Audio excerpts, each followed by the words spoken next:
Hello, friends. This is Dave Hurwitz, executive editor at ClassicsToday.com, here with the greatest recordings ever.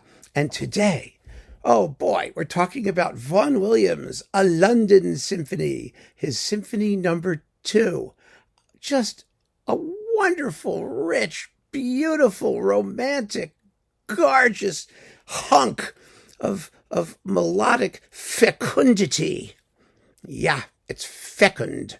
You've got lots of great tunes, glittering orchestration, shameless emotionalism.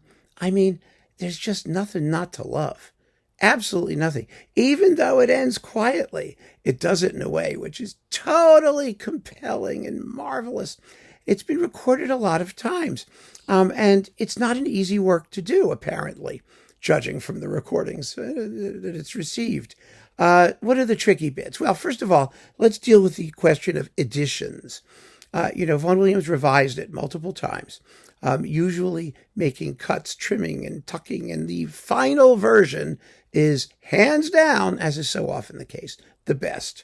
There's this, we have this weird view of things that a composer's original thoughts are always the ones we should be returning to, and that, thank you, Finster, and that they have a certain I don't know what, freshness, spontaneity, well, yeah, sloppiness, incompetence, all of those things. It depends on the composer.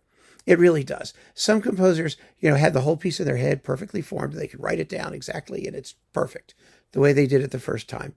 Others need a little experience and the opportunity to listen to it and cogitate and sort of think about it. And Sibelius was one of those. Vaughan Williams was one of those. When he revised the piece, it was very intelligent revising. Like in the scherzo, it has one trio now. It used to have two. Didn't need to. It was sort of just made it longer, not better. Now, you may think that, well, he's such a great composer. Every single note he wrote is important as every other note. But I have never subscribed to that theory.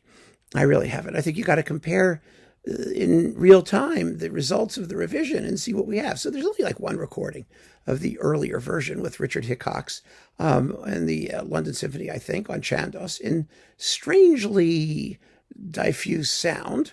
It was one of the early SACDs. I don't know. It doesn't sound great. And it's interesting to hear, but forget it. Forget it. The great recordings all use, Vaughan Williams' final version, which is nice, and I wouldn't call it compact. It's kind of a sprawling symphony. It's a big thing. But I remember the first time I heard it.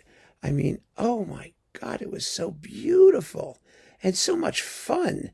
It has so much vigor and machismo, along with just the most tender, voluptuous, gorgeous slow movement with, viola solos and little sleigh bells tinkling and Big Ben chiming at both ends of the symphony. Ah, gosh, it's incredible. So, all of the major English conductors who played Vaughan Williams did this symphony. With varying degrees of success. Of course, Adrian Boult did it, and he did it very well. He really did. It wasn't the most together performance, but it was, of course, in the spirit. I mean, perfectly in the spirit, and very exciting at the climaxes and very well recorded. And then everybody else did it. Vernon Handley in their Vaughan Williams cycles. Leonard Slatkin did it in his Vaughan Williams cycle. Andrew Davis did it. But the one to get the greatest recording ever is this one. André Previn with the London Symphony on RCA. This was from like the mid-60s, the early 60s, somewhere in there. It was originally coupled with the Wasps Overture, an absolutely knockout performance of that as well. This is when Previn and the LSO were absolutely at the top of their game. They had done that Walton First, which is amazing. They were later, shortly to jump ship to EMI and make a whole series of iconic recordings in splendid sound. But this Vaughan Williams cycle has its ups and downs. It has amazing things, and it has a little bit less amazing things. You can hear, for example, in Symphonies 4 and 6, the really violent ones, that, Previn hasn't quite gotten, and doesn't quite have the fire in his belly at all times, as it would later prove. But with the London Symphony, he was in tip-top shape. absolutely in tip-top shape, and a tough piece to play. You have to relate. The opening can't be completely static. The initial eruption has to shock you. It's I